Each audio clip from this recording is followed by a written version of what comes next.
myself. She thought it was outrageous. So it's really trying to make sure I have that parental experience where someone's taking care of me.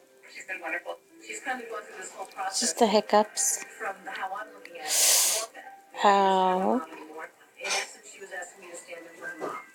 So you and I will go shopping, and everyone else can go pick a couple gowns that they like. Okay, let's go this way. I really need vows to rescue me, so I felt if I go to a professional, maybe they can tell me what looks good on me. What about this one? I like that one a lot.